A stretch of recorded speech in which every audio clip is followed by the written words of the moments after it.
नमस्कार. आपल्या मुलांनी भरपेट खावं, ते सुदृढ राहावेत, ही प्रत्येक पालकाची इच्छा असते, नाही का? पण अनेकदा खूप प्रयत्न करूनही मुलं बारीक राहतात, सारखी आजारी पडतात आणि मग चिंता वाटायला लागते. तर आज आपण याचबद्दल बोलणार आहोत. 1 ते 5 वर्षांच्या मुलांसाठी योग्य, संतुलित आणि वजन वाढवणारा आहार नक्की कसा असायला हवा, हे सोप्या भाषेत समजून घेणार आहोत. चला, एक गोष्ट पाहूया.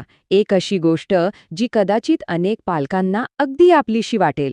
ही एका आईच्या मनातल्या काळजीतून आलेली गोष्ट आहे. विचार करा, एक आई आहे जी आपल्या मुलाच्या आरोग्यासाठी इतकी खचली आहे की तिच्या डोळ्यातून पाणी थांबत नाहीये. तिच्या डोळ्यातलं ते पाणी तिच्या मनातली भीती आणि हतबलता सगळं काही सांगून जात होतं. तिचं म्हणणं काय होतं? ती सांगत होती की मी माझ्या मुलाला खाण्यापिण्याची कोणतीही कमी करत नाही. जे जे शक्य आहे ते सगळं देते, पण तरीही तो तसा अशक्तच आहे. त्याची प्रतिकारशक्ती इतकी कमी आहे की तो सारखा आजारी पडतो. आणि मग आला तो प्रश्न, जो कदाचित प्रत्येक पालकाच्या मनात कधी ना कधी येतोच. माझं नेमकं चुकतंय कुठे? हा फक्त एक साधा प्रश्न नव्हता, तर आपल्या मुलासाठी काहीही करायला तयार असलेल्या त्या आईची तळमळ होती, तिची निराशा होती.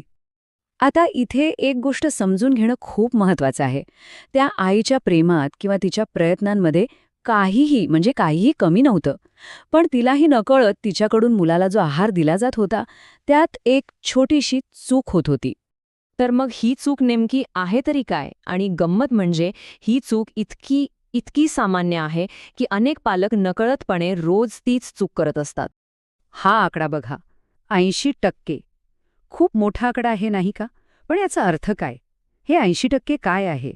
तर हीच ती चूक आहे, जी चूक त्या आईकडून होत होती. म्हणजे मुलाला सगळं काही खायला घालूनही त्याच्या आहारात पोषक तत्वांचा योग्य समतोल न राखणं. हीच चूक आज जवळपास 80% पालक नकळतपणे करत आहेत. त्यामुळे जर अशीच चिंता वाटत असेल, तर एक गोष्ट लक्षात घ्या की ही फक्त एका व्यक्तीची समस्या नाहीये. मग यावर उपाय काय?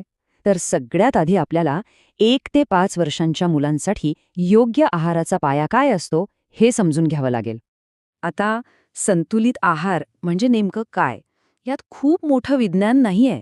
सोप्या भाषेत सांगायचं तर असा आहार ज्यात मुलाच्या वाढीसाठी, त्याच्या आरोग्यासाठी लागणारे सगळे घटक योग्य प्रमाणात असतील.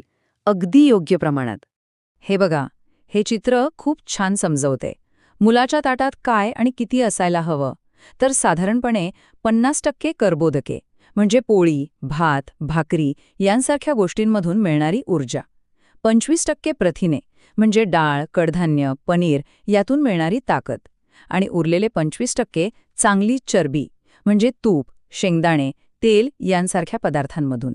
मुलांच्या निरोगी वाढीसाठी हे एक आदर्श प्रमाण आहे. चला, आता बघूया की निरोगीपणे वजन वाढवण्यासाठी कोणते पदार्थ महत्वाचे आहेत आणि त्यांचं काम काय आहे. म्हणजे बघा, प्रत्येक पदार्थाचं आपापलं काम ठरलेलं आहे. कर्बोदकांमधून दिवसभर खेळण्या, बागडण्याची एनर्जी मिळते. प्रथिनांमुळे मुलाचे स्नायू मजबूत होतात. चांगल्या फॅट्समुळे किंवा चरबीमुळे मेंदूचा विकास होतो. आणि जीवनसत्व, खनिजं मुलाला आजारांपासून लांब ठेवतात, त्याची प्रतिकारशक्ती वाढवतात. आता ही सारणी बघा.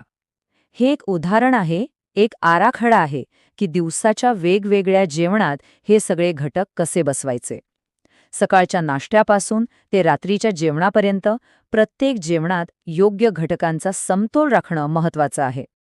म्हणजे बघा, शेवटी मुद्दा हा चुका काढण्याचा नाहीये. मुद्दा आहे तो आपल्या प्रेमाला, आपल्या कष्टांना एक योग्य दिशा देण्याचा. आणि ही एक गोष्ट नक्की आहे, जेव्हा आईच्या मायेला, पालकांच्या कष्टांना योग्य माहितीची जोड मिळते, तेव्हा ते मूल फुलासारखं उमलतंच. त्याच्या विकासाला कोणीही रोखू शकत नाही. मनातली सगळी चिंता निघून जाते आणि आत्मविश्वास येतो. तर मग आता ही सगळी माहिती मिळाल्यानंतर मुलाच्या आरोग्यदायी प्रवासाची सुरुवात कुठून करायची याचा